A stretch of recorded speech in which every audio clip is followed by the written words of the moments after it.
You are live on the set, and I'm going to take you around the world with me. Live a dream as a minimalist CEO. Turning my clients' dreams into reality is what I do, showing that success is truly for everyone. Hey, you guys, I've got new shows weekly. Stay tuned and live your best life.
Make it better, do it faster, makes us stronger than ever. Hour after hour, work is never over. Work it harder, make it better. Work it harder, make it better. Work it harder, make it better. Work it harder, make it better. Work it, work it, work it, work it.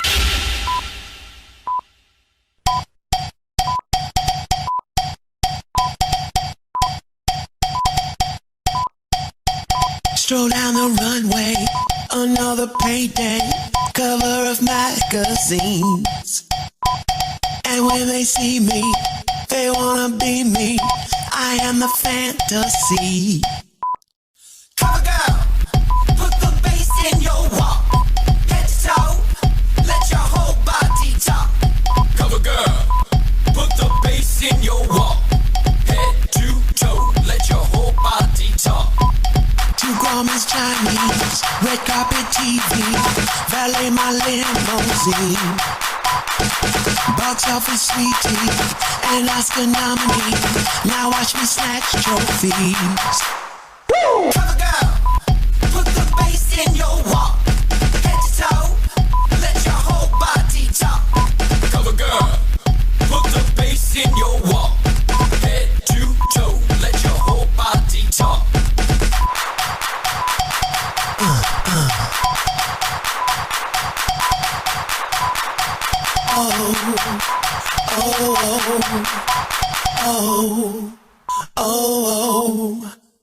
Walk, now walk, walk, now walk.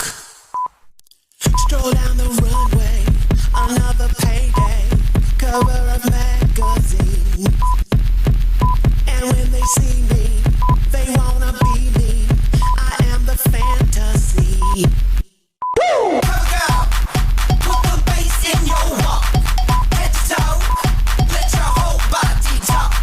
Cover girl, put the bass in your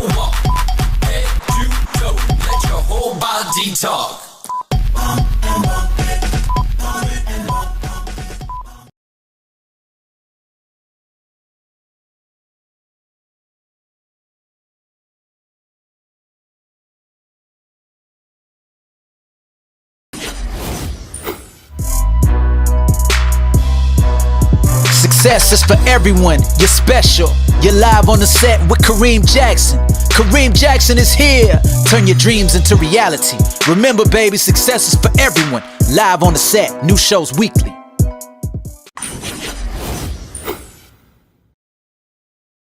It's the ideal platform for any organization that is looking to make their work more efficient. For nearly 40 years, the Smyrna team has been assembling quality, award-winning cars, trucks, crossovers, and SUVs. Monday.com is ingrained in our work life and our project tracking and has become an essential operating system at Nissan. The extensive customization allows us to build whatever we need. And for a large organization, it saves a lot of confusion and a lot of time. Monday.com allows us to connect all of the platforms we use through integrations. If we need to share a file with someone or a calendar with someone, we can do that with Monday. We've tried quite a few different platforms, and I've seen them come and go. I believe Monday.com has to stay in power because they're transforming as we're growing and transforming, so we know that they're growing right along with us.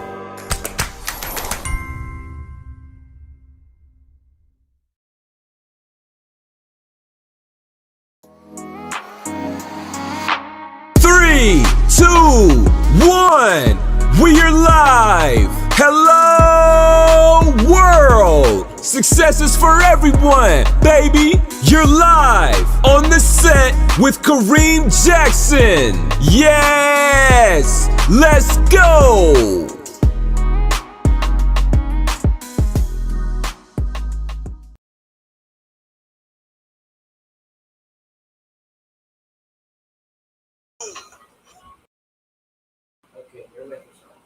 Testing 1, 2, 3, you guys. Testing 1, 2, 3. It's Kareem Jackson. You're live on the set, baby. Are you out there? It is Monday. It's Monday. If you're in America, good morning to you. We're doing a sound check real quick. We want to hear how I sound. If you're out there, please chalk in. Please check in. Please give me low. It's okay. How am I doing? How's my voice sound? How's my voice sound, y'all? Let me know. Let me know, because I'll tell you right now, we got a good ass show today. In America, you guys, good morning. Get your coffee. Okay, I hear it. We're doing fantastic, you guys. You guys, if you guys are in America, good morning to you. If you are in Asia, good evening to you. Good afternoon, tea time in England, and afternoon in Africa, you guys. We are live on the set as Kareem Jackson, you guys. We're here for another Black LinkedIn Monday. You guys get your coffee. You know how we want to get started. You can bring the camera out to me real quick, you guys. Okay, yeah, you guys. Good morning, good morning, good morning, you guys. You're in America. I'm so glad that you are here. This is Black LinkedIn, you guys, and I'm casual. I got my white linen on today. I'm feeling good. I got my little white stuff. These are really from the Philippines, y'all. When I get done with the studio today, we're getting ready. We got some fun things happening. We're going to some resorts. Going to have some cocktails. I want to give a big shout out, you guys, as usual, with liquorexpress.ph, you guys. Liquorexpress.ph. That's where you can get all these cocktails, all these great liquors and everything. Liquorexpress.ph. And that's Q-U-O-R, y'all. Some of y'all be putting Q-O-U-R and you be wondering why it ain't working. Q-U-O-R, liquorexpress.ph, you guys. These guys have been supporting. We've been drinking Distillery in Limtuaco for over a decade. I love the White Castle and the White Castle calendar and all that kind of stuff.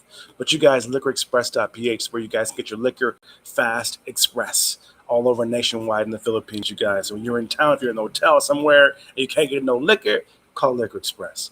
You guys, this week, we're talking about the forgotten majority, you guys. We're really getting into this because we want to let you guys know and kind of give you guys some insights. We hear a lot of talk about whether it's a good, what term is a good man or a high value man or a medium value man or a catch. A lot of women, you hear about them, the big loud voices. They're talking about they want a man that can do this, do this, do this, do this. And first of all, if you know me, watching me, you know I hate the whole division thing. Divide and conquer is not my thing. I do not like that crap.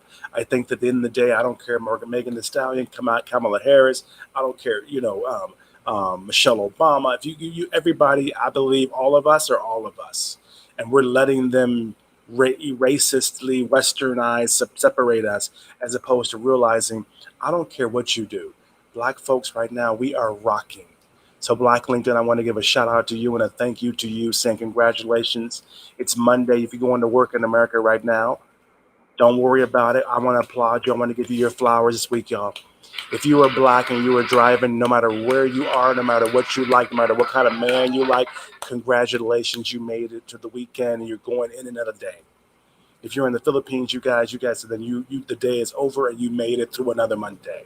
Afternoon in Africa and the Europe, keep on trucking, y'all. It's almost over. It's almost over. That Monday is almost behind you.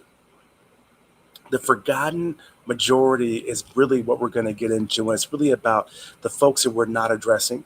So we asked a bunch of guys, I think, some women maybe, that are not making over $100,000 a year, that are not what you would call typically the whole high-value man or high-value woman.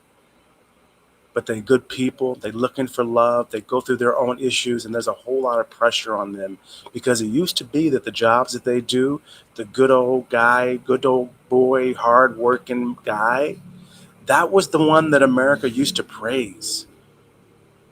My dad was a construction. He was an architect. He built houses. He built buildings. He wore combat boots and a hard hat. He worked his way up to where he was a general contractor all over the world. But he started in Kansas City, Missouri, then went to California, combat boots, carrying. We created the family business, and I was digging holes and had my combat boots in my tool bag and building decks in the summertime in San Diego. That hard-working guy was the shit back in the day. But now it's not. And a lot of these guys are so disillusioned that no one addresses their mental issues. And their mental health, and the mental health, you guys, Black mental health is real. Okay? It's real. Understand this, you guys, whether you want to admit it or not, I don't care if you're Black or white or whatever you are, Black mental health is real. Yes, maybe we can take more pain than you. Maybe we can, but in the day, it still exists. There's still pain. These dudes are going through stuff. And we're going to get into that today. We're going to get into this. Rockeen's coming later in the show. He's going to be here. I'm excited about that. We got all the questions in the whole monkey in the room situation. We got them motherfuckers coming in today.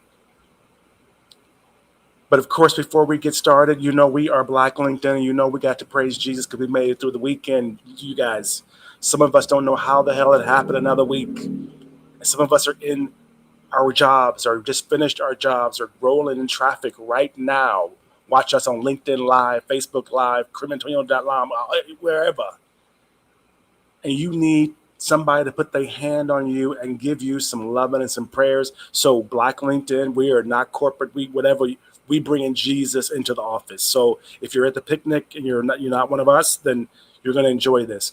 This is someone on LinkedIn, Dr. D. That's who says our prayer every week. So she is part of Black LinkedIn. She's trying to promote her school, her church, of course, her own school, her own church.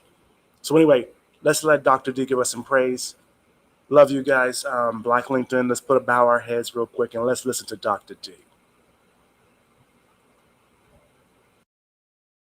Good morning. God bless you all. I am Dr. D. Knighton from Kansas City, Missouri, Shamar Ministries Online, and also Shamar Ministry of School. I'm live here at my own local assembly, World Harvest Ministries, and I want to pray with you this morning. Father God, in the mighty name of Jesus, God, we thank you and we praise you. We give glory unto you, for you are worthy to be praised. Now, God, as my friend Kareem go on air, God, we ask you to embark the listeners, God. We ask you to let them be able to hear what the Spirit of the Lord is saying. And God, move them in a way that's going to make them productive for the kingdom. We come against every assignment of the enemy that want to steal, kill, and destroy. But God, we thank you because you give us life and life more abundantly. In the mighty name of Jesus, we pray. Amen. Thank you all for joining in with us this morning for your morning prayer. May the blessings of the Lord make it rich and add no sorrow to you. God bless.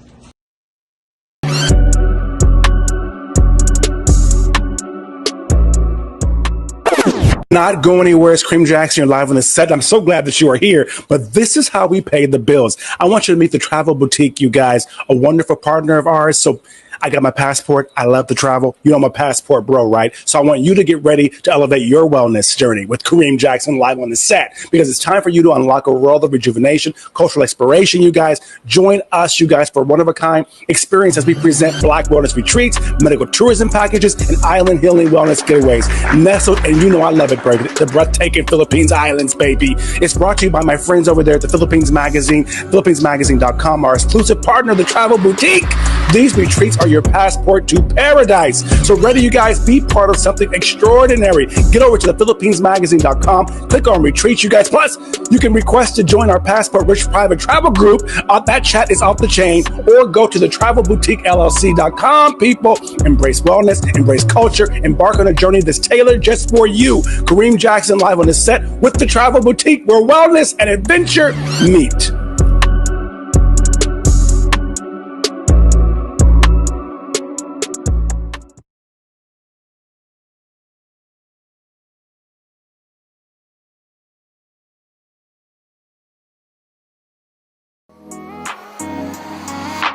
Three, two, one.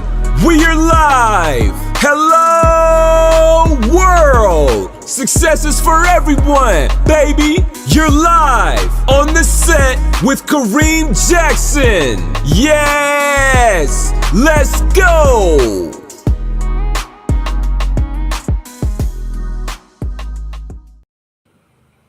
Hey, what's up, you guys? This is Black LinkedIn, baby. Happy Monday.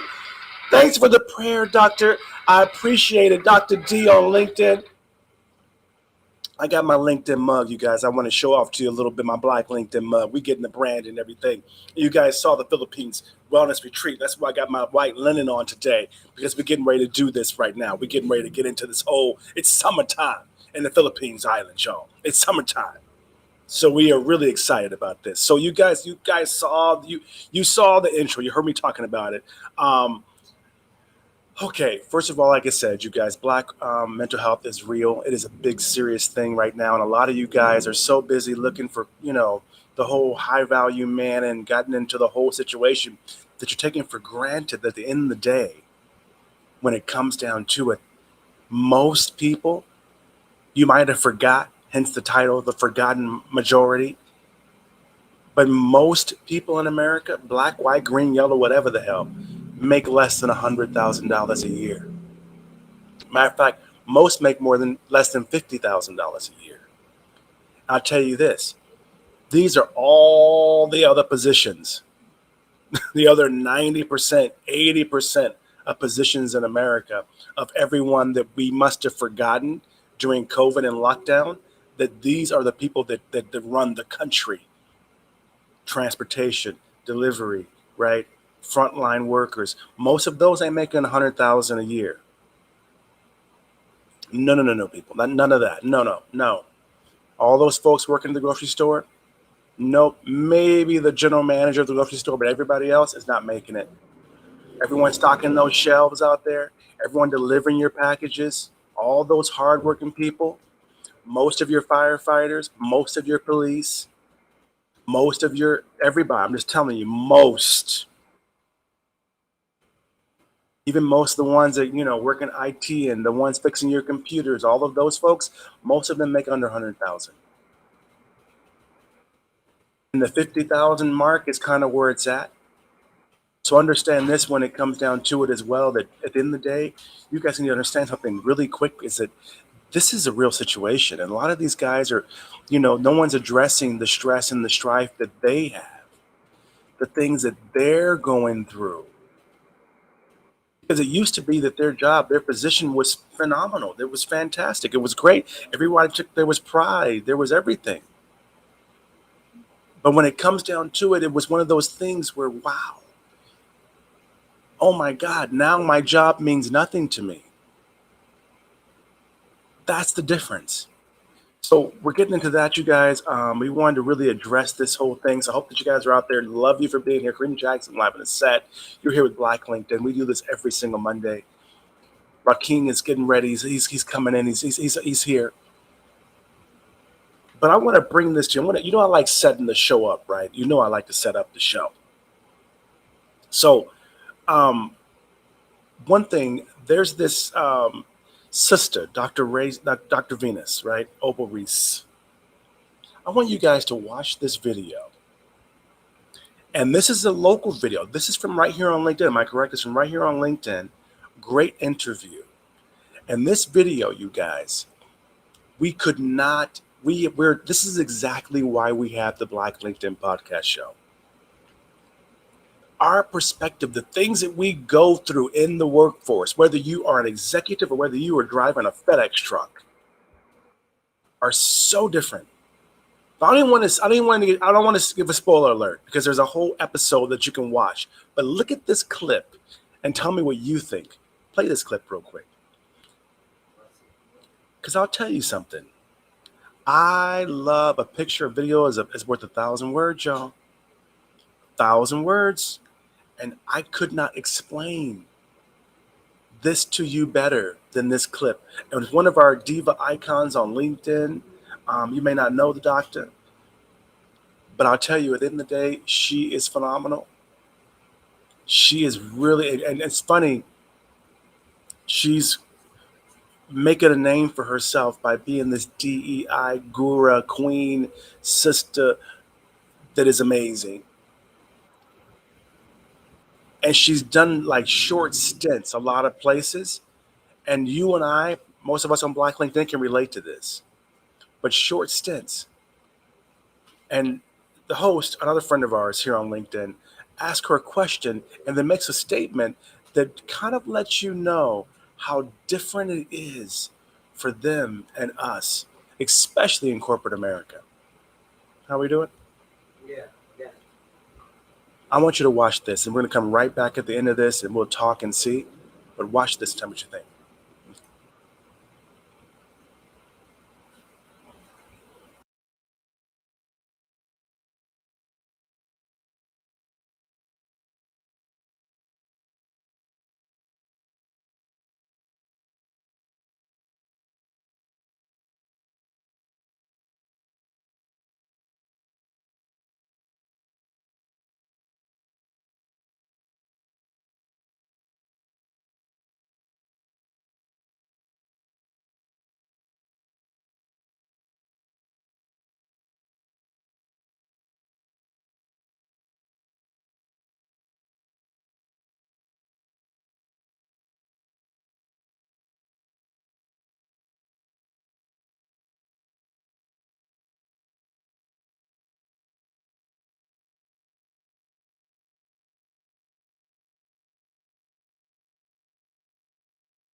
They realize this later in life. And now, of course, they're realizing what Black men have been complaining about for so long. Because now they're in the workforce. Now they're dealing with the same thing that the Black brothers dealt with. That's the issue right now. That's what's happening. So how is it? So a lot of the same complaints are there. So you guys, I want to get into that. We got some questions for you. We're going to get into the Black LinkedIn segment here, you guys. I got Rockeen here. Why don't you bring in Brother Rockeen real quick, brother? I'm so glad the brother is here, you guys. I've been kind of holding it down, trying to get him ready for you. I'm trying to get him ready. I was trying to get him warmed up. I was trying to be the hype man and hold it down. Brother Rockeen, if you guys know, he's got his new projects out. He's got his new opportunities out for you guys. He is one of those guys that really can help folks articulate the things they're going through. The reason Brother Rockeen is here is because he can help us break down from the whole psych side all these things we're going through. So Brother Rockeen, brother, glad that you're here, man. How you doing, man? I'm great. I'm great. Again, it's always a blessing to be here. I had a late, start to my morning, but I'm here now. I'm ready to get into it. Um, yeah, yeah, man. It's a beautiful morning. It's a beautiful time. It's night time for you guys over there, but um, yeah, just trying to get oriented and get my mind in the right place. It was a good video. For me, I didn't get to hear the audio, but I was reading it. It looked like a good video. So we can touch more on that in a few. Yeah, man, I appreciate that, man. So how's everything? So tell us about you got a new package that you're pushing, right? Uh, That you got. I saw something a post where you got a new package out or something. yeah, yeah, yeah. I got it's the Miracle Mindset model. Yeah, Yes. it's a package that's specifically targeted to entrepreneurs, small business owners, executives, and it's nothing like I feel like anything that's in the game now. My approach is more so, um, from what I hear around the industry, we have circles that can build our businesses and stuff like that. But a lot feel like they don't quite have anyone to talk to as a quote unquote friend. And I get it. I know some may be a little apprehensive when they hear that, like, well, we might want to segregate the friend and the business, but a lot of people really feel like they don't have anyone to talk to. And with that, they don't get to vent to, because a lot of us in our positions, we are we have to be the ones to make all the decisions. We have to be the ones to keep it all together for everybody else around us. So we're leaders, and we don't have someone to pretty much talk to at our quote unquote level. It's not a shot towards anyone else, but I found that when people are connecting with me, clients are connecting with me, it's man, I just really need to. This feels good to have someone to talk to. This feels good to brainstorm. You're opening up my ideas. You're cleansing the palate, so to speak, for me to be able to open up more for more ideas and to brainstorm and to get more things. Keep the flow, so to speak. So yes, the miracle mindset model. And yeah, it's more so just a nice approach to entrepreneurs, small business owners, and executives to, kind of kick the boots off, the office shoes off, and take off the jacket, and be able to kick back and just express yourself and being able to get back to work and be able to balance all areas of your life. Okay, I'm gonna push into this one because I love this because I'll tell you, this whole episode is pretty much about that. Many of the forgotten majority are black men, Mm. right? Um, and I know that you're in your previous market and you said executive fathers. Yes, yes. Okay, I know you drop it, and I'm not gonna let you drop it. The daddies need love. Okay, Father's Day's coming up. I don't know when, but it's coming. I'm sure. But I'll tell you something that you tapped into with that whole thing is that I think it's one of those situations where black folks, especially when it comes to guys like you and me, we're so busy, especially you see with these DEI situations and these executives, and now you hear the whole numbers about them losing, 80% of them are not black in the first place, and now they laid them all off, and the DEI industry is kind of going for a dunk right now. But we're so busy trying to become like Westerners, become like them, that we sit up and we want to monetize and charge everything. Mm. Whereas white folks, they need a shrink. It's not a big deal for them because their uncle's a shrink. They can talk at the dining room table. They need an accountant. They have an accountant who's a friend, right? They may pay them eventually, but when it comes to talking and being friends and asking questions at the country club or playing racquetball or at school or when they're hanging out drinking, right? Hmm. They have that kind of in their circle. Whereas us, I love that the fact that you've kind of put the whole friend and the whole executive because we should have more friends. The whole Black LinkedIn experience is that I want them to see there's pastors on here that with churches, if you want a prayer, Dr. D, they got there's about $5,000 worth of consulting right now for black folks and white folks watching with you and me for DEI. You know what I'm saying? Like, Mm. let's build this network. And then what happens is we kind of get paid and we get our monetization through the way that Black folks understand it too, Mm-hmm. right? If you are feeling better and you make more money, right, at your job, or you're a better father or whatever it is, then you're going to make more money if you're happier, right? And then if you can help people, you'll feel better. So then maybe we'll do really good and we'll feel better in this situation. And then we'll have some people sponsor us. So then you can just like have like 15 free people a week sponsored by, T-Mobile or something. You know what I mean? So to help people, and then they can really be the friendship and the connection, or at least feel that way in the beginning. You know what I mean? Yeah, Like, we actually. don't charge to showcase these people. We're not paying. No one's paying us to showcase their screens and their screenshots, right? I mean, we're not paid to show that the pastor's prayer. We want to be praised, Yeah, right? yeah, yeah, yeah. Drummer D is commenting. She said, "Good morning." Yeah. Good morning, Dr. D. Send her the link for the show just in case. Put the link up there for these folks. But these are real people. You know what I'm saying? And I know that if we don't give her a chance to show her prayer, which she did a wonderful job for the show, right? No one on LinkedIn's going to see her, right? No one's going to hear about it. It's like they're not going to put it out there. She said, "Love you guys." She loves us too. Thank you. Am I crazy or what? You know what I'm saying, bro? You know what I'm. No, Or am I I get crazy? you 100%. This is something that is really close to me, and actually something that we talk about a lot. So yeah, I am all for, and that's I know it's something new, right? And that's a narrative to be pushed. And honestly, a lot of like my business coaches, just like when it came to just targeting fathers or Black fathers at that, it's a hard market to.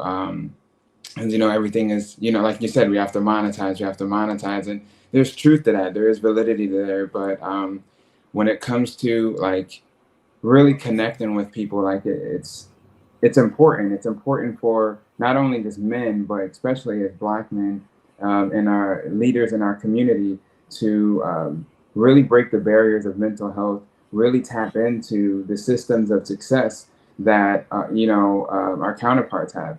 And just as you said, there is a community there that they have the secrets, and that's within them, and that secret is when they understand to lean on one another when they need to. And I have a person in marketing, I have a person who's like, they can literally build a business from zero to something, and their cash is really nothing. Like they're living off of credit and living off of, like, you know what I mean? So, and I've heard of situations like that where it's just like, you got a freaking 100, 200, 300, $500,000 credit limit, and you have zero cash flow. But that's because they have this network of people who can get the job done and is really willing to work with each other because they see down the road that there's a profit to be made here. When I feel like we come from a really need background, like, you know what I mean, like really a real hunger background, where we feel like we have to charge for everything up front. You know what I mean? If we're not getting something up front, that means we're not being valued. You know what I mean? I think we need to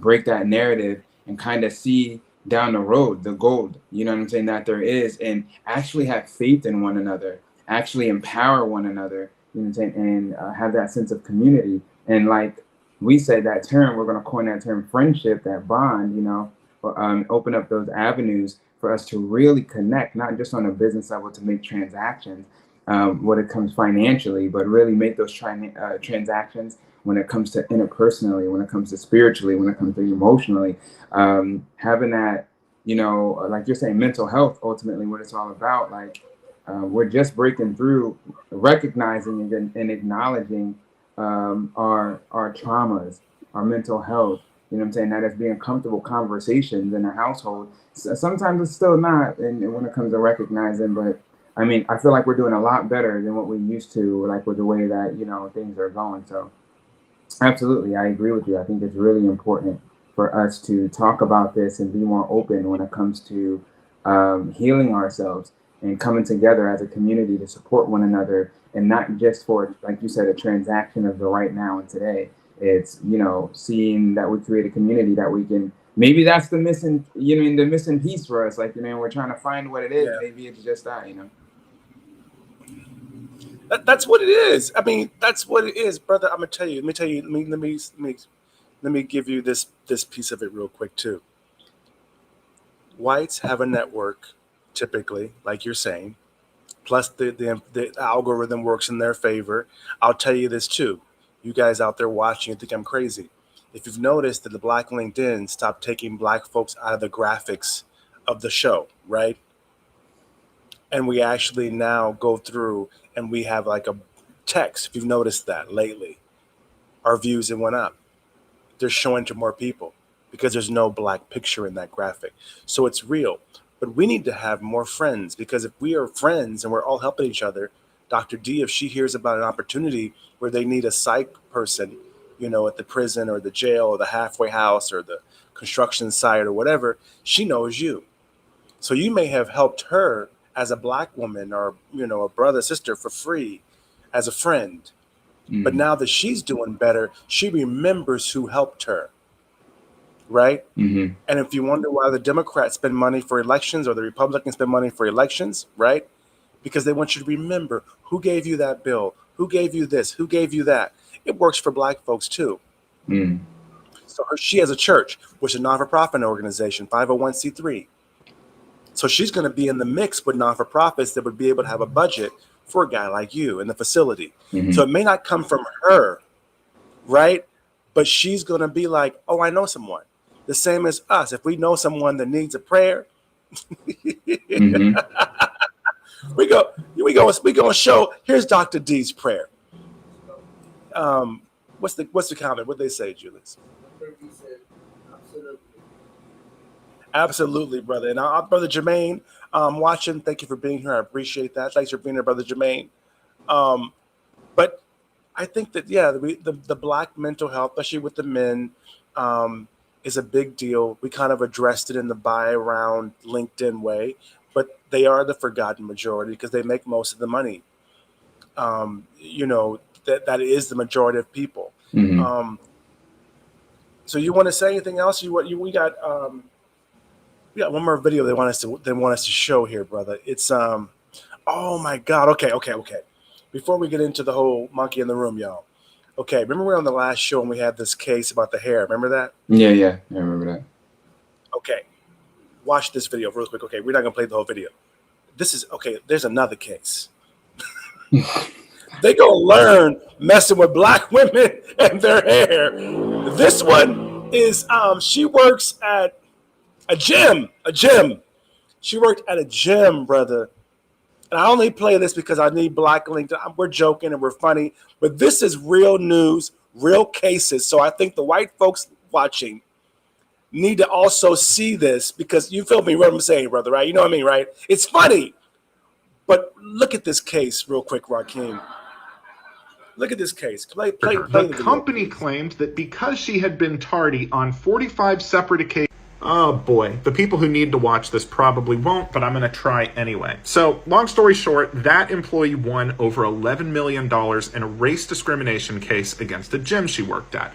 She claimed she was fired because of her race. Now, the company fired back. They said, no, we fired you because you were late 45 times. Now, what a lot of people missed in that video, just because a company claims that someone was late doesn't mean they actually were. So, there's that. But let's give them the benefit of the doubt. What if she actually was late? It wouldn't actually matter, because she's alleging hostile work environment and disparate impact, meaning she was treated differently than her white coworkers. So if you're a company and you have a tardiness policy and you only really enforce it against Black employees and not white employees, that's disparate impact claim, and it can still be discrimination. I hope this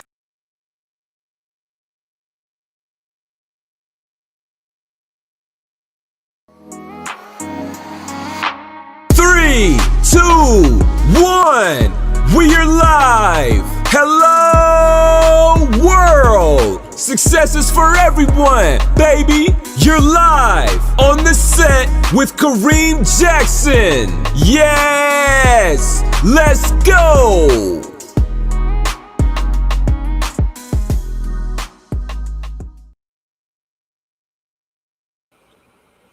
Hey, you guys. I'm glad that you saw that. You guys, okay. I I just think that eventually folks are going to realize that they need to leave these black women and their hair alone. Y'all, I don't know how the hell, y'all, I'm just shocked about that. It's no big deal. We don't even get into this as a big deal. But Rockeen, this is amazing, right?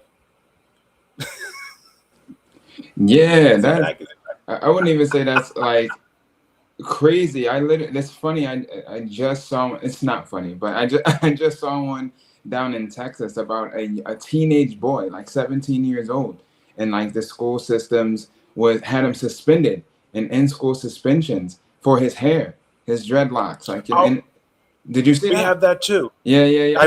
We had that too. We put it in the post. I'll tell you this: it's a whole district. Yeah, yeah, yeah, yeah. I was like, the whole district. Yeah. How the hell the whole district hasn't? But and so maybe they think because the schools don't give a damn or don't care and firing and making them cut their hair off to win the the wrestling tournament.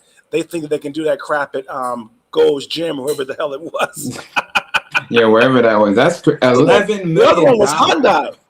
The other one was Hyundai. Yeah, You're yeah. right. For 3 days. Of Right. employment. These are real companies, y'all. Yeah. Like real that we know.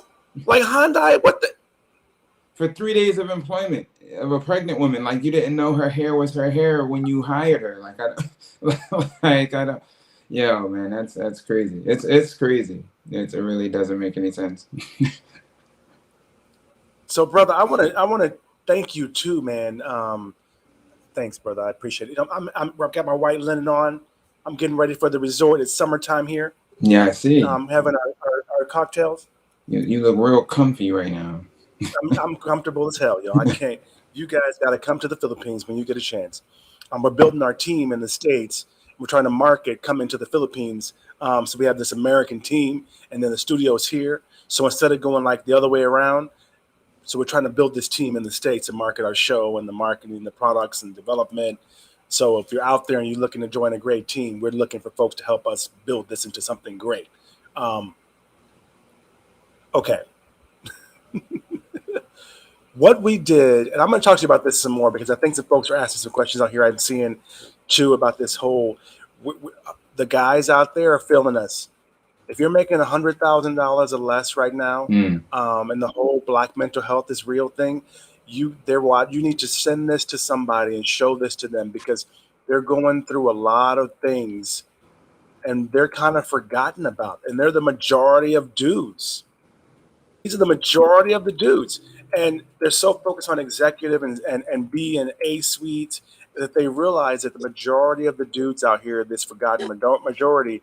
And so we asked them specifically about their questions this week, brother. And you know more about this, and you might want to tell people that are watching, like, I don't know what you can and can't say, but like the folks that you work with, to remind them that these dudes is real.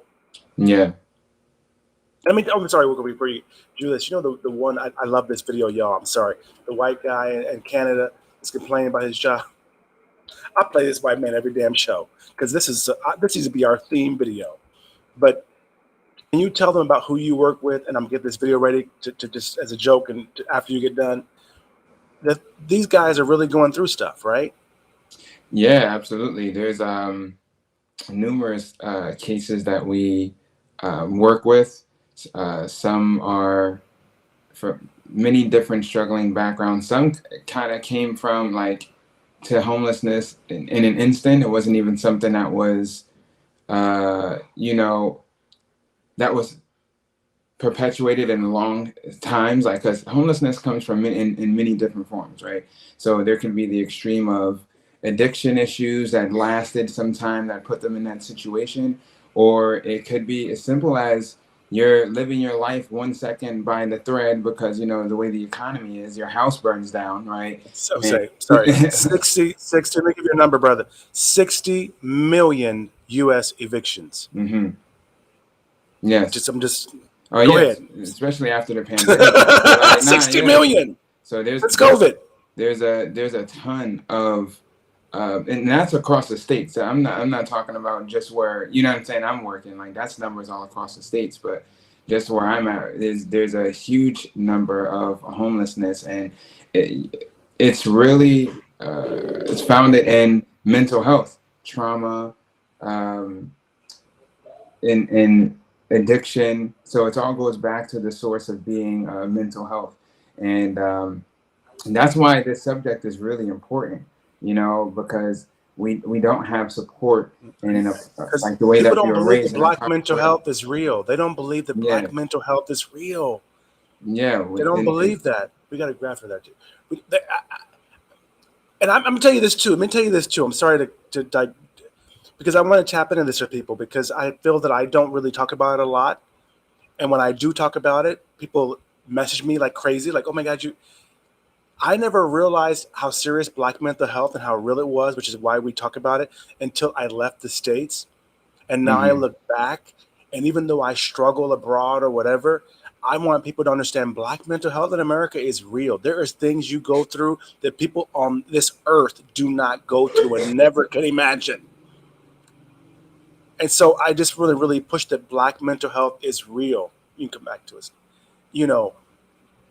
And I'm just saying that because a lot of these folks, I know that LinkedIn doesn't know how to look at these numbers like we can. 60 to 80% of black folks on LinkedIn have businesses. They've gotten 60, 80% growth since COVID of black folks on LinkedIn. So that means a lot of these folks went through some trauma, said, fuck the money. Hence our last episode, fuck the money, with hello to Joanne Penny and right. But started their own stuff. And if you just start your business, you ain't making 100,000 a year. Forget Instagram, forget what you're hearing about. You ain't making 100,000 a year if you just start your business, right? If you're making a good job and you're investing in your side business, then you still ain't making 100,000 because you're putting the money into another business, right? hmm So more black folks on LinkedIn can relate to the mental health and the stress because at the end of the day, no one's addressing the black folks who are dealing with all these failed DEI companies, not DEI companies, but these failed DEI efforts within companies. No one's talking to these people. And so the mental health is crazy and no one addresses it. What's the comment? I'm sorry. What is it saying? Drummer D, that's what we just put in the banner, Drummer D. Yes, it's real, girl. Shoot. I know Drummer D be praying on people. Not praying, but she'd be touching the head. I'm sure they be going through it at the church, right? Not praying, but she be touching people. From LinkedIn, Melvin Brown. Good morning. Good morning, Melvin Brown. Good morning, brother. Thanks for being here. If you got mental health issues, you guys type them in. We got our questions here we're getting into, but I'm sorry, Rockeen, I'll cut you off again. I'm sorry, but we keep going with what you were saying. But I wanted to bring them home to understand it's real. You can let go. You can chill. The reason that we bring you know what I'm saying? Yeah, no, absolutely. Rockeen sounds really smart. No, I'm like, no, 80% of y'all quit y'all's job, open a company now in COVID. You stressed out, depressed, said fuck the money, right? You going through it. So Rockeen, seriously. keep talking. It's I'm like sorry. it's like an equivalent. It's like going from one relationship to the other without healing, what I mean, to be able to get the most out of yourself in this relationship, right?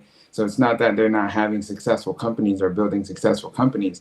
They're just hop into being an entrepreneur to have something of their own, as well as being able to support your family and be home, especially if you're getting work from home, positions like, so they're really stressed out.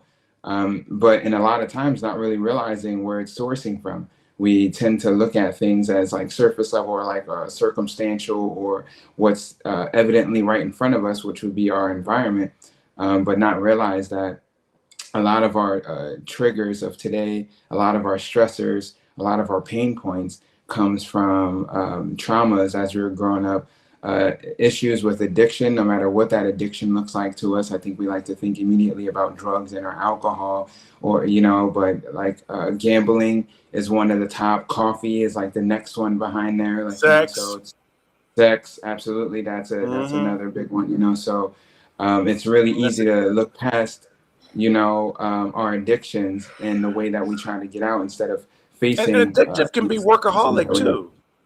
Oh yeah, working is another huge one. You know, that you're separates just yourselves so away from your family. game. You know, the gaming can be an addiction for a lot of brothers. You know. Yeah, I agree 100%. I wanted to kind of have this conversation. I know that we're setting it up, but it's because I'm trying to give the brothers time enough to realize this is a safe space. You can talk. 10 of them have already sent in their questions, so we're going to get into that. Rockeen, I got to pay some bills real quick, and we're going to say it again. I'm sorry.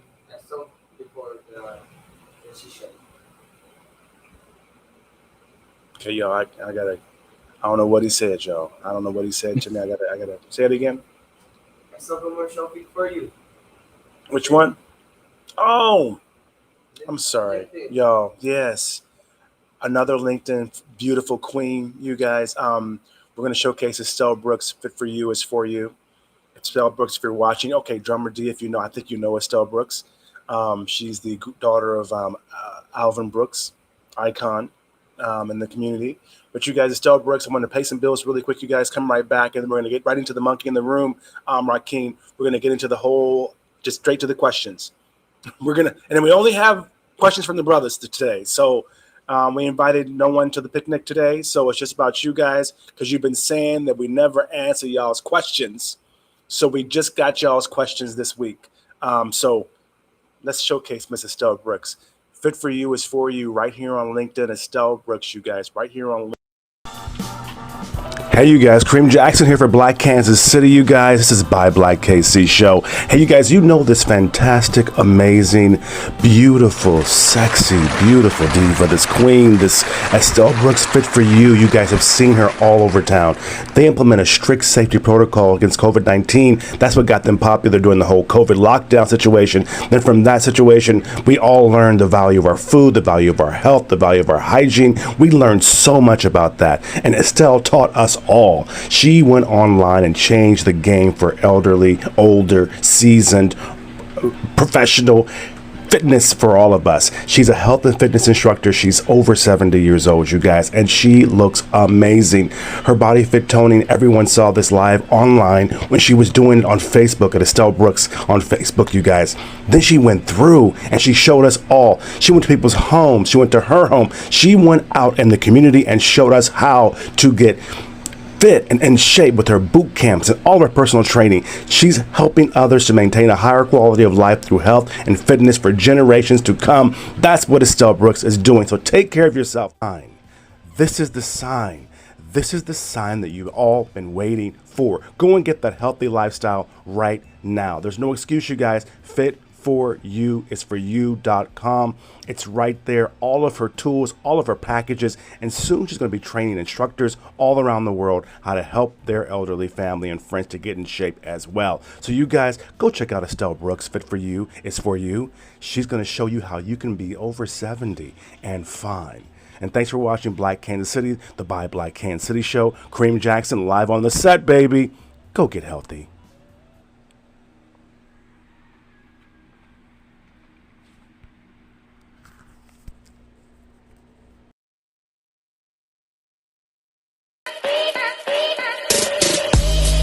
Hey, you guys, Kareem Jackson live on the set, and you are at the studio, baby. And guess where we're at? We're in the Philippines, man.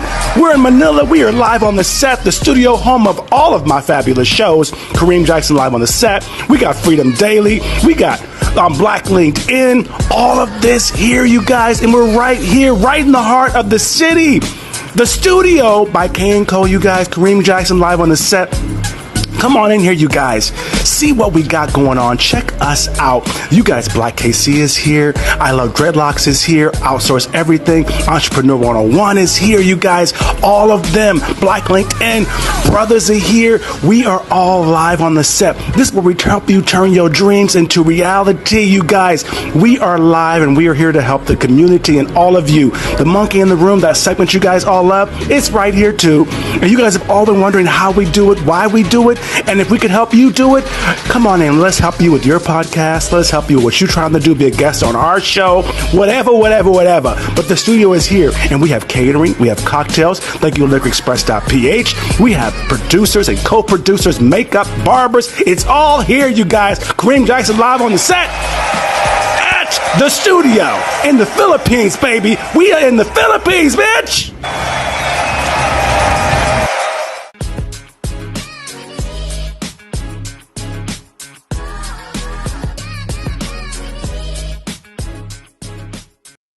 Fam, this is the part you've been roaring for, you guys. We're right here with you with the monkey in the room, baby. The DEI question and answer section, the one part of the show that you guys love, that you guys get a kick out of. This funny as hell, y'all. Get the popcorn, get the drink, get the coffee, whatever you're going to get, the cocktails. Live on the set, baby. The monkey in the room is here. Get your questions ready. Whoa, this is going to be good.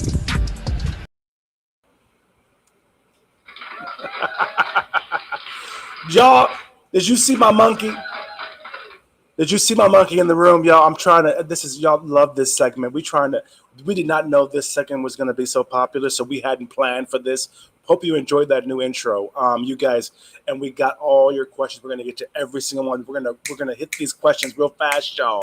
We're going to do it. But I'm going to tell you this. One thing I keep seeing in all the questions, we got your coffee and everything like that. I'm showing off my monkey. I'm showing off my black LinkedIn cup. I'm very proud of my cup, y'all. I'm very proud of my cup, y'all. But I'm going to tell you this.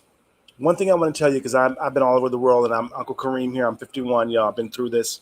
It don't go away. It don't stop. You're going to keep going through these situations. You're going to always feel isolated. You're going to always feel like I'm the only one in the room. I'm the only black person in my entire company in the Philippines. I have two partners. Shout out to Shay if you saw Shay's, and Mandla if you see Mandla. I've got the two brothers. I've got some black Filipino. You see Jamal, you know, he's black Filipino mixed, but he's not in the studio right now.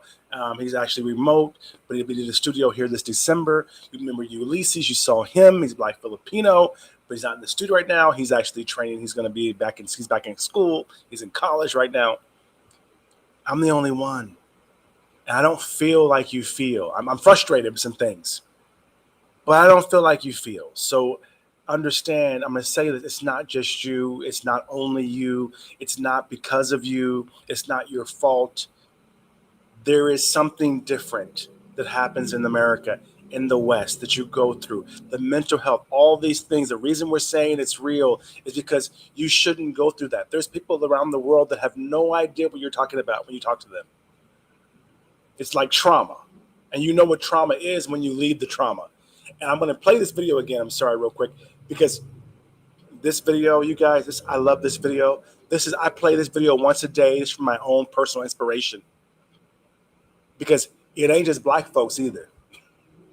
Check out this white. I am so Europe pissed right now. or Canada. 2.5 years ago, I moved up here to Sault Ste. Marie, Ontario, found a job as a machinist, and that job took care of every single need in our house. When we moved up here, we were able to buy the house free and clear. We bought all the material needed to update the house, the bathrooms, the kitchen. I built a bedroom in the basement.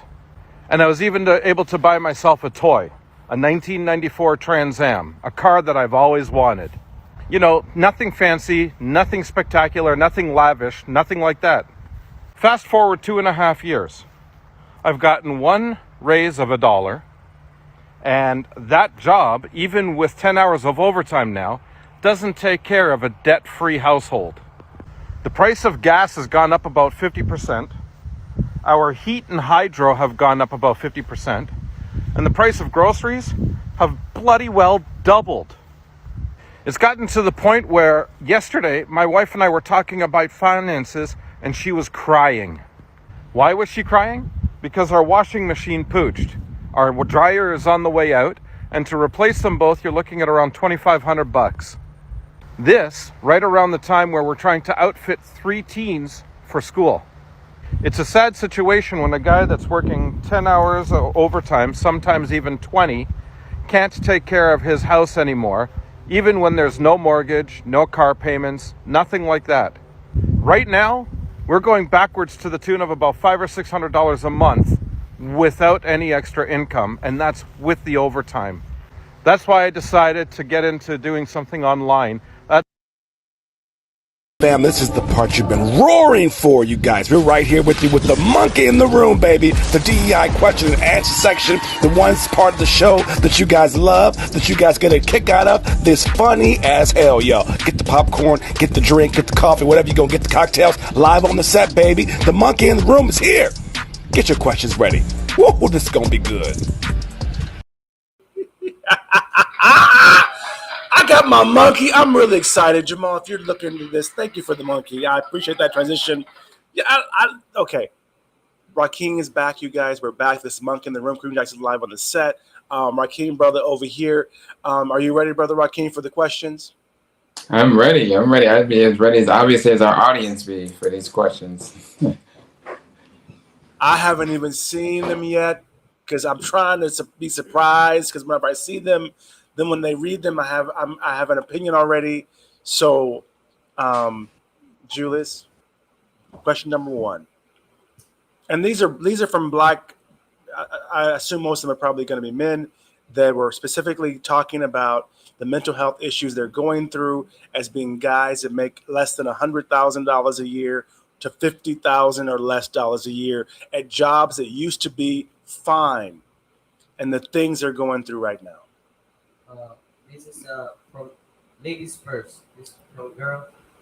Keisha in London. Go on, Keisha. As We a be single all black global. woman earning $100,000 or less, how do I navigate the dating scene when I don't fit the high value woman stereotype? Oh my God. I didn't read these questions, Rockeen. I swear to God. Oh my God. The first question, where did the girl come from? What happened? We was on a roll. I thought it was going to be dudes, and she in London. Thank you, London. You want to answer that, Rockeen? Can you repeat the question again? As a single, here. Keisha from London. As a single black woman earning $100,000 or less, how do I navigate the dating scene when I don't fit the high value woman stereotype? Whoa. We should have asked her age. Yeah. Because it sounds like she meant cougar stereotype. Because I'm like, what's the high value woman stereotype? Because remember the question was the high value was 100,000 or more.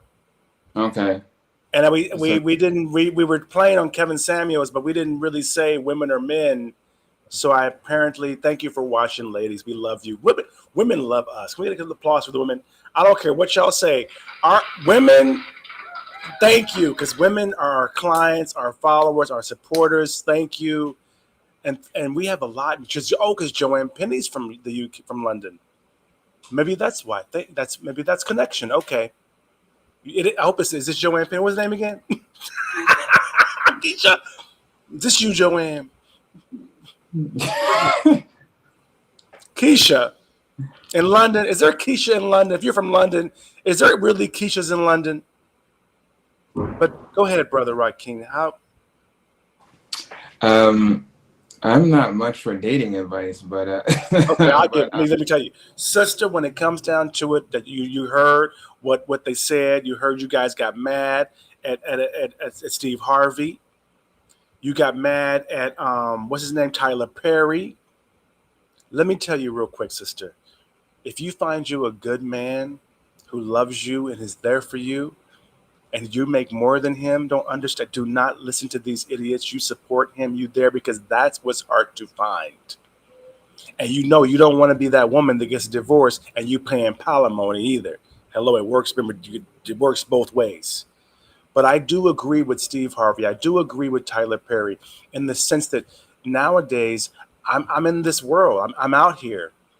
Black women can make more than black men. And it's not necessarily that they're paying you more. I don't believe the whole conspiracy theory. But what I do believe is that you're just doing many of the executive jobs because black men are not, they're not getting the IT degrees like black women are. They're not getting the tourism degrees. Like they're not in the office. They're not executives. And now what happens is because they're not hiring black guys anymore and white women anymore. Black women are getting these jobs and they're making a lot of money. But understand, you make it. You guys are a team. Your man is good. He makes less than you. Help him to grow. If you don't do that, understand that eventually you want to have kids. You want to build a family. So you might make that money. But what about when you get pregnant? What about when you build your family? So all I'm saying is you're a high value woman. Get you a good man who apparently might be here watching today, making $100,000 or less, because at the end of the day, you guys would be equally yoked. You feel me? Or you don't? No, I do. That was wonderful, actually. Get you a I think that, good man. yeah, I think there's more that goes into it, like psychologically, as well as, like, like you said, influence from outside sources. Like, I think a lot of times we try to listen too much, especially when we're going through what we're going through, which dates back to mental health, right? So it's like we go through what we go through when we try to find answers through other people and other sources. So yeah, like you said, just know yourself, know your worth, know who you're connected with and who you love, and make sure that you're vetting a man who's, like you said, a man, not in He said vetting. his ability to provide, but not just providing He said financially. vetting the man. You vet. You. But I'm thinking it's. I feel so bad for y'all. Y'all got to be vetted nowadays. No, I mean it goes both ways. It goes both ways. I think men the same way, because men, I deal with a lot of men who complain about their quote unquote baby mothers and how they are in this, and we need to hold accountability that we chose these people too at one point in time. You know what I mean? So yeah, it could be off of who you're attracting is who you are. You know what I mean? So. And who you are could be based off of those past practices, of those traumas, and again going back to mental health. So we'll probably keep circling around, like, in the topic of mental health, because I think that's where the source of all of these issues, especially such as stereotypes in dating and jobs, and you know what I mean, where that comes from. It all comes from our training, so to speak, and our worth through years and years of trying to overcome oppression and suppression, Wow. Okay. But Keisha, if that's Keisha, thank you. Second question. From Tyrone in New York. What strategies have others in my position used to advance their careers when working low-level jobs in predominantly white organizations? Okay, that's your question right there, Rockeen. Can you say it again for me real quick? But that's all you, From Rockeen. Tyrone in New York, what strategies have others in my position used to advance their careers when working low-level jobs in predominantly white organizations? Oh, that's deep. Tyrone, from New York. A strategy that you can use to advance yourself. It's nothing short of arming yourself with self-confidence and what value you bring to a company and or a job. I think a lot of times, since you're talking about an organization, which means that it's a job, that we don't value ourselves. And I think the whole concept behind having a job instead of a career or a business is the mindset of it's a job. And when I work jobs, a lot of uh, our black people, as well as many others, just in the mindset of job, we feel that because it's a job and we have to feed our families, or as a man we have to have a job to provide, and to be able to survive, and in the world in general right now, we just carry the mindset of they're the ones who are in charge, and that means we are who they say that we are. When yeah, there's a title at a job, but you also have to enforce that, hey, you hired me for this position and I know what I'm doing, and I also know my value, so I'm not going to do anything that's outside that job criteria if it's not going to add to my possible raising or changing positions to a higher level. So it's like, and that's continuing to do that and continuing to educate yourself, continuing to, do more training, because you don't necessarily have to go to college, but you can do certain trainings, leadership trainings and all this. The more things that you have under your belt and criteria is the more that you arm yourself with that confidence and know that you're overqualified for a job.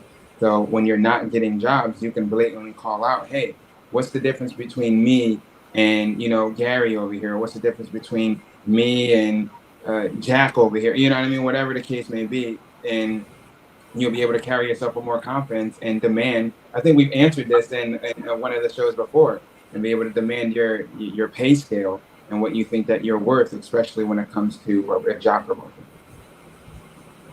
Hey, I'm gonna tell you this too. As a guy that started in construction, started in cleaning toilets, started as a driver, a casino host. I'm gonna tell you. Let me just give you a breakdown of the pragmatic ways to do what you just asked. One, if you're a low level job in a predominantly white organization, that job, especially nowadays with AI and all of these things, if you're cleaning toilets, if you're doing low level, whatever that low level is, typically that job pays 5 times more if it's a business. If you're a custodian or you clean toilets at Taco Bell or some white organization, if you had a housekeeping company, a state management company, you're making 10 times more. A lot of times those skills, and you don't really see it this way, and LinkedIn, please don't flag me for this.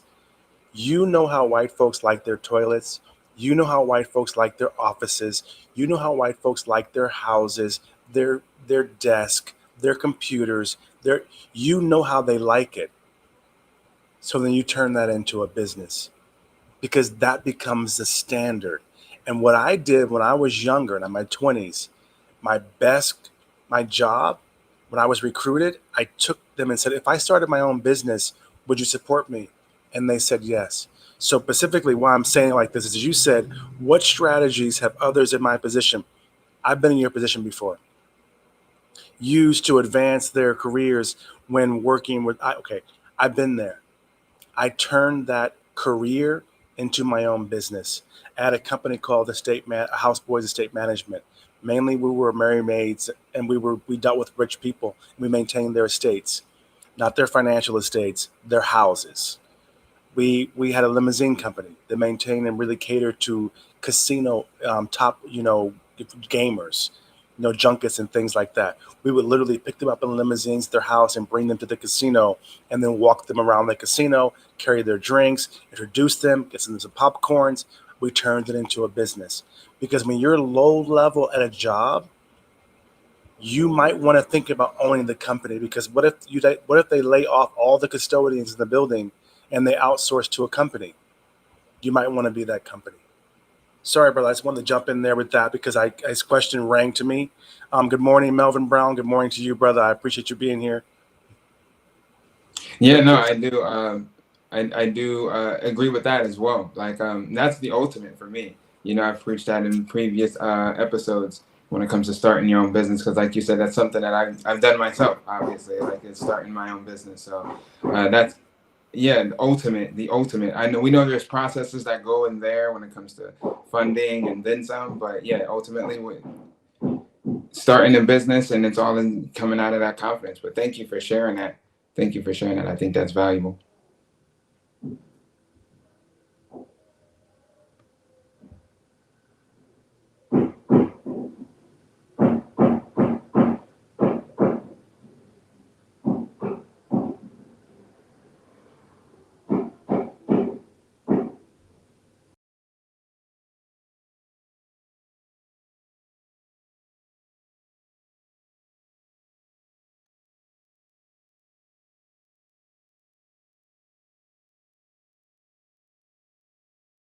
You guys are back. Okay.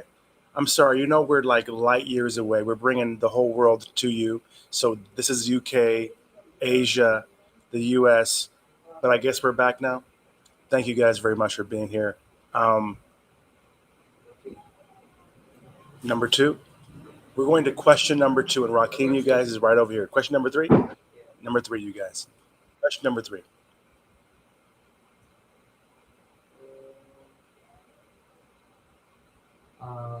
From Malik in Chicago. What resources and support are available for Black individuals dealing with workplace stress and microaggressions? Go ahead, Rockeen. Lord have mercy. Let's see. Yeah, there's actually one. I think again in one of our previous episodes, I think that we were touching base on making sure that we have some legal, counsel, because it's not that you want to go immediately there, but it's always nice to have in your back pocket, especially if you're, working at a place and they think that you don't have any. For some reason, having attorneys always apply some pressure, right? So it's like they know you're serious about you changing the environment. When I worked for a state, I got involved in a situation where it was me doing the job based off of me being Black, right? So I was told by my attorney that I would have to prove that there is more than just an isolated event. So with that, I believe that even in this situation, in microaggressions, you would have to prove that those around you in that workspace provides an environment that is racially insensitive, if that makes sense. So with that being said, the support that you have is you may have to do your own work to provide the environment where you would feel more supported when it comes to facing these microaggressions. That's DEI executives bringing that to the attention of those at the top. So if you have somebody that you're working for and they're your manager or whatever the case may be, you keep bringing the issue to those above them and get DEI executives involved, as well as like attorneys. If not, just doing what you have to do in your own accord by changing companies. If that company isn't serving you, you're in and out. I know you're fading in and out. They're really trying to hold on to this signal. So I appreciate that. Thanks for the love, LinkedIn. LinkedIn is trying. Facebook is trying. They're telling me that we're back now. You guys, if you're back, if you're out there, you hear me. Let me know you hear me. Yeah, I can hear you now. I didn't know if that was me or you, honestly. I got some. It's us. It ain't you. Yeah, I got something going on in the background too.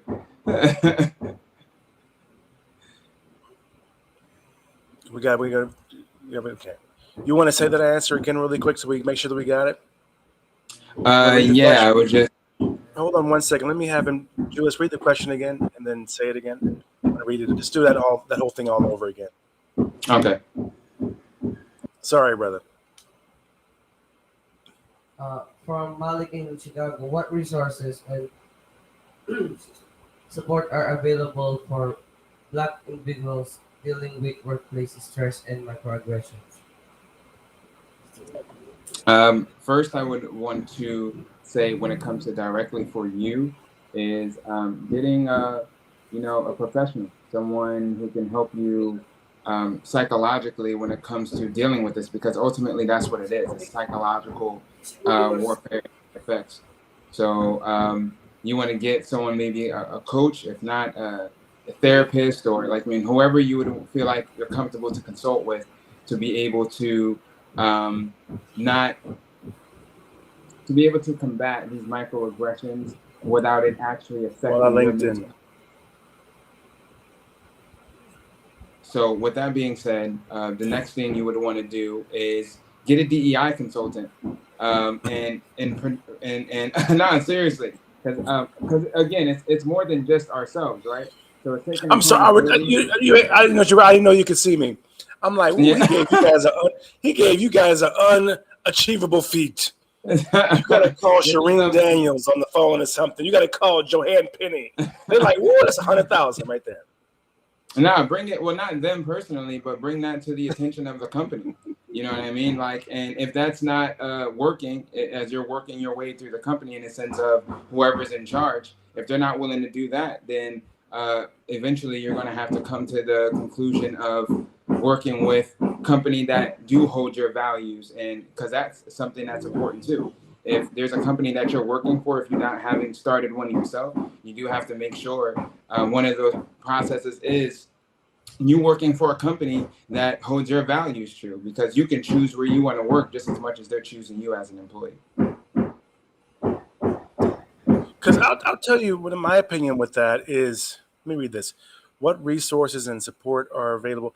I'm gonna tell you that, brother Rockeen. I thought like, am I missing something? I thought maybe I'm reading this incorrectly. Rockeen, right here, is a resource to help you. That, yeah, and of course we're talking about folks that are making under $100,000 a year, under $50,000 a year. Your best bet, brother Rockeen, right here, is a really great resource for you to get a hold of in dealing with these microaggressions. You're not. I know what he's saying, but Malik in Chicago, I think he's making under 50,000 a year, 100,000 a year. 'Cause you know, white folks judge you by your name on the application. I'm judging you by your name on the question. But out of love, I think that he's talking. He needs to connect with someone like you. He needs a friend. Nah, I appreciate that. You're gonna owe me someday for that marketing campaign. We're gonna redefine the word black friend. Yeah, nah, I appreciate that. Because white folks need black friends too. And that's nah. Ultimately, yeah, like you said, Malik, I would be more than happy to work with you, because I don't think it's something that's, you know, really hard, quote unquote, to work through with the proper support. So yeah, anyone who's dealing with microaggressions, I'll be sure to make sure that that's aggression. It's micro, but it's aggression. If a white person went through the same aggression, they would be devastated. The only reason it's called microaggressions, which I don't like that term, is because we're black. Right? I wouldn't disagree. The same aggression to a white person would be like, you'd be fired. They quit. They cry. They did, right? I mean, I could be wrong, but I'm sure if we asked him what aggression is it, what happened, it's something that's not really micro. It's only micro because you're black, Malik.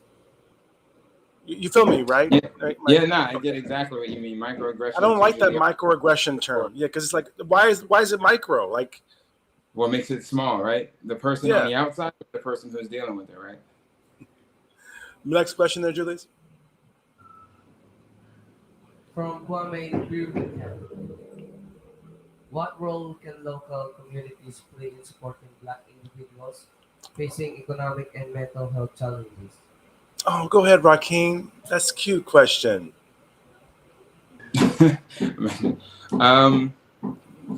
Can local communities play in supporting Black individuals facing economic and mental health challenges? That's like kind of in depth. Like, I would need more details. Starting with like in general, our community. The community is us, right?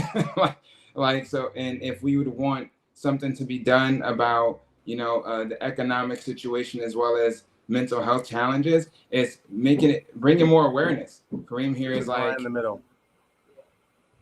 Kareem here is bringing. I think. Go ahead. Let me give you some context. I think he works in city government, Rockeen. Okay. So he's literally asking a community organization, I think, what he means. But go ahead. I'm sorry. Oh, okay. What role can we play? All right. Well, I believe that as a body, right, it's bringing awareness to mental health challenges, like just like you're doing here. Black mental health is real. Like, you know what I mean? Another thing is because it's acknowledging. That's the first step in anything, is acknowledging that this is real, bringing more awareness to it, and also bringing our community together. If we got to knock on doors, right? If we got to, you know, create more posts, getting more action going and calling more people out, to, instead of just as a community complaining about things that are going on, and actually being willing to rally up like we did in when it comes to police brutality and stuff like that, show that we're no longer standing by and allowing this type of rhetoric and to continue to go on without us, at least our say so. And it shouldn't be people, of course, people with influence, right, high influence, to be able to bring awareness and willing to pour some, funding into certain projects, certain community building, certain community places where we can have meetings, and really approach and come together as a whole to hear everyone out and different ideas in that specific community on how you can attack the economic crisis in that area, as well as mental health challenges. Looking for services, professional services of coaches, of people in their specialized fields when it comes to mental health, and as well as when it comes to economic. It's coming together to bridge the gap between financial literacy and putting the power back in the hands of the people to be able to, like you said, do business. You know what I'm saying? We got to stop looking at, depending on jobs, if they're not paying us right, if we're dealing with DEI situations, and then it's time to get the power back in our communities and start businesses. And that also includes us. There's businesses out there right now. There's black, small, small businesses out there right now that people are not supporting. You know what I mean? So if we support these small businesses, when it comes to you starting your small business, that energy will be reciprocated to you. But when it comes to economic, get the power back in our hands by creating more small businesses, and mental health. Actually recognize that there's mental health issues and be willing to get the services that you need, like coaching, as well as some form of mental health specialist. Well, okay, so what's the next question then, Julius? This is getting good. Yeah, this is getting good. Yeah, I appreciate that. It's getting good. Our Next question. next.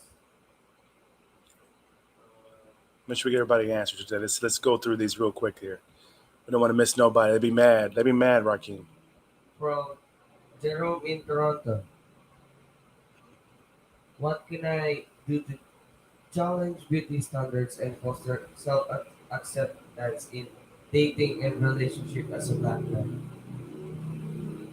Say it again. What can I do to challenge beauty standards and foster self-acceptance in dating and relationship as a black man? Oh, well, damn, Rockeen. You be opening up the questions to people, and they be like, "Oh, what you dealing with?" I remember this is $100,000 a year or less, 50,000 average income. So this question, I'm sure, relates to the fact that he's probably talking about women with their fake eyelashes, right, and their wigs and their BBLs. How can he address it? I'm going to answer and say, I think you just need to get you a simple woman, maybe get your passport and look for a traditional relationship, because beauty standards is beauty standards. But what it sounds like is you want a relationship, you want a wife standards, you want, and I don't know what you need to address it as a regular guy, but at the end of the day, yeah, get you a passport maybe and travel, or find you a woman and maybe you guys both get your passports and be a passport couple and really look for the love. And then the beauty standards and things like that you're talking about won't really matter to you. It sounds like. Or what did you think? What did you hear? I kind of heard, I guess, a similar thing. When I first heard the question, to be honest, it was more so, I didn't read it as the way that you did. It was more so like he was having challenges when it came to self-acceptance for himself as he approached different women in the dating scene. And to me, it was more so just fostering self-confidence. And if someone is looking at you for what you present on the flesh, on the outside, that's most likely a person that you don't want to deal with anyway. You know, and so it sounds like you are a high value person. That means you value the person for who they are, not for what they look like or the way they present themselves. And you need to find yourself a high value person, because it's not going to work if someone is looking at you just flesh deep and you're looking at someone at their heart and their mind and their soul. So it sucks, but continue to look and continue taking care of yourself. And that person that you're looking for will be attracted to you, you know? Okay, you guys, this is the last question. You guys have been watching us here, the monkey in the room. We got a little transition real quick.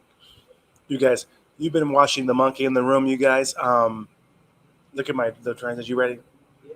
Fam, this is the part you've been roaring for, you guys. We're right here with you with the monkey in the room, baby. The DEI question and answer section, the one part of the show that you guys love, that you guys get a kick out of. This funny as hell, y'all. Get the popcorn, get the drink, get the coffee, whatever you're gonna get, the cocktails, live on the set, baby. The monkey in the room is here.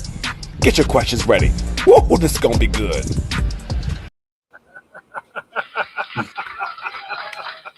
This, you guys, our last question. You guys, I want to thank you guys for being here with us for the Monkey in the Room segment, the whole Black LinkedIn this Monday. What's that last question? Bring Rockeen back. He's back in here? Yeah. Okay. Rockeen's over here, you guys. Shout out to brother Rockeen. Last question. From Jamal in Atlanta. How Hey, can I Georgia. balance the stress of not being able to pay all my bills while pursuing career growth? Why don't you take that one, Rockeen? You're professional. Get yourself a me. Now, how you can balance stress is really quick, especially for you, Jamal. Really getting down what those stressors are. I know you're saying one of them is the lack of financial stability. It's dealing with that is not blaming yourself, not looking at it as you're lacking, because the economy is crazy right now. Like, you know what I mean? So we need to look at certain truths and not put that too much weight on yourself, basically in a way where you're taking away value from you. You're saying that you're continuing your career growth. So you are doing all that you need to when it comes to finances. I mean, if we can find different avenues of passive income, we can work ways that way. But obviously that's a long conversation, but balancing your stress is just recognizing all the way down to the core what each and every one of those stressors are, and separating what's real truth from that, from what the story that you're telling yourself.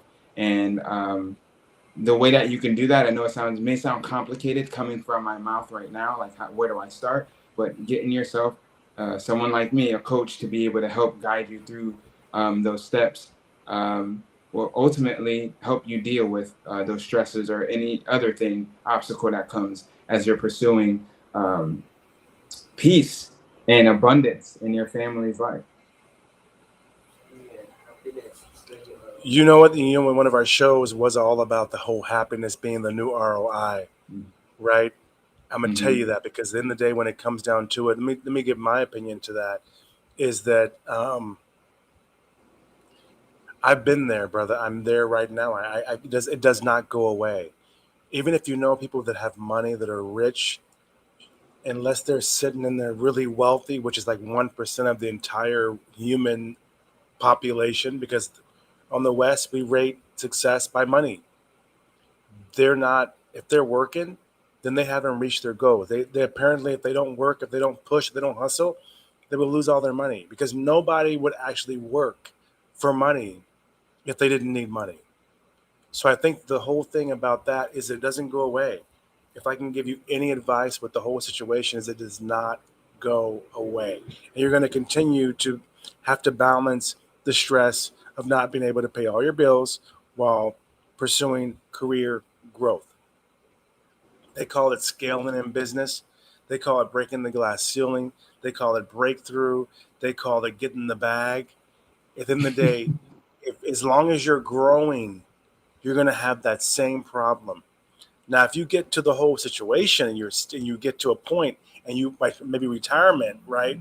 But even if you do it when you're younger and you're happy, maybe become a minimalist, maybe simplify your lifestyle, then you're going to be able to experience the success and the joy ahead of time But typically that's not how it works, because you want to help people. You want to help your family. You want to help your friends. So if you can make more money, you're going to make more money. Until you can't make any more money, you're not going to not make any more money. So it doesn't go away. That's at least what I'm talking about, you know. But No, that was that's our last that's question, King. We got through it. We made it. We made another Monday, brother. and we got through all the questions, man. That's great. Well, you know, we didn't have any. We invited no extra people to the picnic this weekend, or this week, or this weekend. So then for Monday, we had no questions from the other demographic. So we could handle about was that 5 questions? Yeah, So actually, that's 5 true. questions is kind of our. We need to get better. Maybe we need to start from the questions next time. Go straight into the monkey in the room. Because there's 5 people that didn't get their questions answered. We got to make sure that we put on next week, okay? So maybe next week, Rockeen, let's just do a whole question and answer, full segment, monkey in the room thing, where we go through all these questions, because we never get to all of them. Because we give you good answers, we give you your money's worth. Yeah, no, I agree with that. I do think that getting straight to the questions, even if those segment was questions, I think I see why people enjoy it, because it really, because I enjoy it, honestly. It gets my brain working. I'm like, oh man, like I like feeling like I don't know sometimes. Like I'm like, oh, I don't even know how to approach that one. And you know, when Joanne Penny was on the show, I asked her, she's an executive DEI woman, right? I was like, do you guys really get these questions? She's like, yeah, this is what the hell we be doing. This is my job. I be asking these questions. I'm like, and she's in London, like we're right. The other young lady was from. The first freaking question was surprised me. But they get these questions at these DEI meetings. So I think a lot of the times this is a good way for non-Black people, non-POC people, women included, you know, to be in the show, because at the end of the day, this is the one. This is how it is. These are the questions they're getting, and we can answer them, give their opinion, and no one has to be stressed out, and no one's paid $100,000 a year to a DEI executive, you know, to do it. You all good, brother? Yeah, can you still see me? I didn't know if my connection Still was. there? You there, Rockeen? Yeah. Can you hear me? Okay, I hear you now. Okay. But All Rockeen, right, brother, yeah. you might want to tell folks again what your package is and whatnot. You guys, if you guys are watching this, Rockeen has great packages for professionals out there. They're trying to identify and grow their business and become more than what they are, and get through the mental issues. A lot of these folks, he's got a great program he's pushing right now as well, offering you guys some great consulting, because a lot of folks do not address the issues that we go through as the Black people of color dealing with these situations. Everyone deals with everybody else. I get it in my own life. I'm like, if someone else asks for help or asks to do something, everybody's there. A white girl cries, an Asian has an issue, they're there. But if we ask for it, if we need it, we're made to feel less than. So I get it. So when these questions come in, I can really relate to being that guy. And I want them to just know more about what you do. You want to say anything before we close the show? Yeah, I'll just quickly roll into my company is called Antidote for Humanity. You can just call me Coach Rock. Our vision is that you can be at rock bottom, whatever that rock bottom looks like for you, whatever you're dealing with, and still be able to take that energy, which would be negative energy of being at rock bottom, and still be able to use that energy to overcome and defy all of your expectations. The package that I do have is called the Miracle Mindset Model. And we are training our minds, right, to focus on high performance, but not in a real aggressive way. It's in a peaceful way to use whatever, again, life is throwing at you as obstacles, to be able to use that, understanding that we're just learning and growing from these things, and be able to implement that, a system that could really get you going to where you need to be in an expedited rate, and very calm like, very relaxed like, and the most maybe unrelaxing thing is getting to know yourself a little bit better, maybe even more than you thought, and that could be uncomfortable. But the goal is to be comfortable being uncomfortable. So it's the Miracle Mindset Model. I'm Coach Rock, and my company is Antidote for Humanity. And you can reach me on Facebook, first name, last name. You can check out Antidote for Humanity on Facebook. I'm on all platforms. If it's either Antidote for Humanity or first name, last name, Rockeen Metteaux, you can call me Coach Rock, the Miracle Mindset Model. You guys, I want to thank you guys for being there full screen to me. This has been a whole nother episode, you guys, another Monday of Black LinkedIn. That right there is Coach Rock, you guys. You guys can find him right here on LinkedIn. He gave you all the handles. I want to tell you right now that the whole situation of the forgotten majority, you guys, is that most of you guys out there, no one's acknowledging you, but you guys are the good guys and the good girls that are not high value considered to be or whatnot. You're not making over 100,000, even over 50,000, but you work every day. The company would not survive without you. You're a good man, a good woman, a good father, a good mother, a good auntie, a good cousin, a good sister, a good brother, a good son, a good daughter, and people are forgetting about you. I want to address you guys this week and bring this to you real quick, and I want to kind of bring this to you and show you that we see you, we understand you, and we got your questions. And we have more questions here for next week, so we'll address the other ones that you guys got in here. I appreciate that. You guys are phenomenal. And we really appreciate you. Kareem Jackson, you guys live on the set. You guys have been here again with us.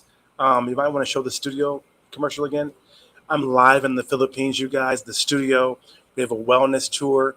We have a studio in Manila. So if you're in Manila, you want to do one of our wellness tours, you're here right now, you could do your podcast, you could promote your company, you can do whatever you want to do while you're in a resort, while you're in the tropics, having a great time, while you kind of experience the whole world. So if you're in the Philippines, here's a studio. And of course, if you want to go to the Philippines and learn more about being free, we have a wellness retreat.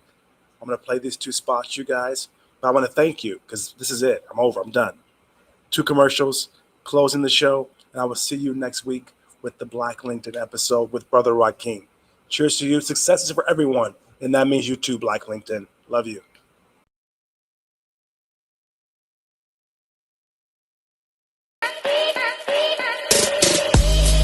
Hey, you guys, Kareem Jackson live on the set, and you are at the studio, baby. And guess where we're at? We're in the Philippines, man.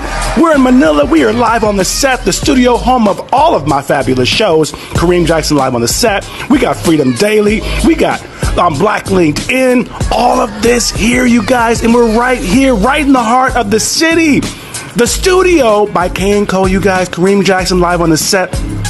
Come on in here, you guys. See what we got going on. Check us out. You guys, Black KC is here. I Love Dreadlocks is here. Outsource Everything. Entrepreneur 101 is here, you guys. All of them. Black LinkedIn brothers are here. We are all live on the set. This is where we help you turn your dreams into reality, you guys. We are live, and we are here to help the community and all of you. The monkey in the room, that segment you guys all love, it's right here too. And you guys have all been wondering how we do it, why we do it. And if we can help you do it, come on in. Let's help you with your podcast. Let's help you with what you're trying to do, be a guest on our show, whatever. But the studio is here, and we have catering. We have cocktails. Thank you, liquorexpress.ph. We have producers and co-producers, makeup, barbers. It's all here, you guys. Kareem Jackson live on the set at the studio in the Philippines, baby. We are in the Philippines, bitch.